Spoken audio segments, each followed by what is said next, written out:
అమ్మ యేసు ప్రభు దగ్గరికి వచ్చావు, ఎందుకు వచ్చావు అమ్మ అంటే సీసాక ప్రార్థన చేయించుకుని బాదామనే. సీసాక ఎందుకు వచ్చావు మీడికంటే సీసాక ప్రార్థన చేయి, నేను పోవాలా.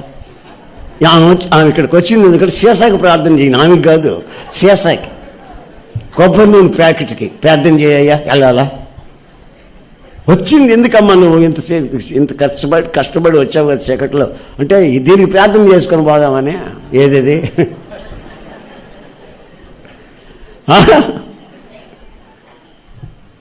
మన వాళ్ళు అలవాటు చేసి పెట్టారు బాగా కొబ్బరి నూనె ప్రార్థన. కొబ్బరి నూనె ప్రార్థన అలవాటు చేసి పెట్టారు. నేను ఒకసారి ఒక ఆమెకి బాగలేదంటే వాళ్ళ అబ్బాయి వచ్చాడు, అన్నయ్య వచ్చి ప్రార్థన చేయాలన్నాను. నేను ఇప్పుడు రాలేను బాబు, అర్జెంట్కి వెళ్తున్నాను. నేనన్నా ప్రార్థన చేసేమో నూనె సీసా ఇచ్చాడు, ప్రార్థన చేసి వెళ్ళిపోయా. ఇక అది తీసుకెళ్ళి రాసుకున్నట్టుంది. ఎప్పుడో బాగైంది, మొత్తం బాగైంది. ఇక ఈ సీసా తీసుకొని పోయి మెగ్గొట్టి నట్టింట తగిలిచ్చింది.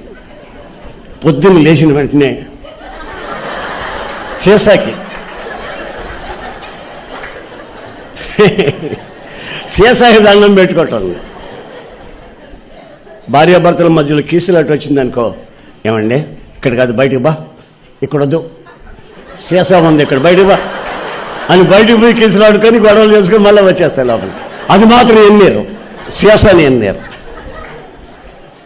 ఒకవేళ పిల్లలు రాత్రులు పడుకునేటప్పుడు కాళ్ళు ఇటు పెడితే సీసా ఇటు పెట్టి కాళ్ళు సీసా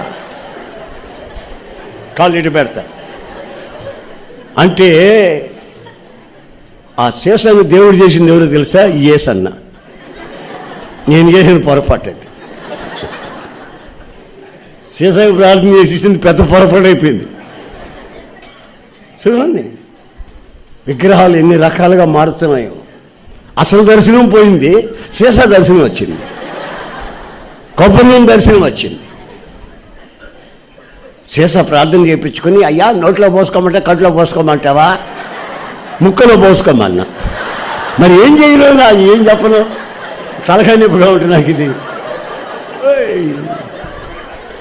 సీసా ఎన్ని బొట్లు తాగాలయ్యా అయ్యా, నీ చేత నువ్వే పోయి నోట్లో చెవులో పోయయ్యా. ఇక నాకు ఇదే పని, వేరే పని లేదు నాకు. అసలు మీరు ఎందుకు వచ్చారా బాబు అంటే సీసా ప్రార్థన. పెన్నుకు ప్రార్థన చేయించుకొని పోని వచ్చాం. వీడు చదవడు, ఈ పిల్లగాని వీడు కలిసి చదవడు. ఆ సంవత్సరం పరీక్ష రాసి పెన్నుకు ప్రార్థన చేయాలి యేసన్న గారు. నేను ప్రార్థన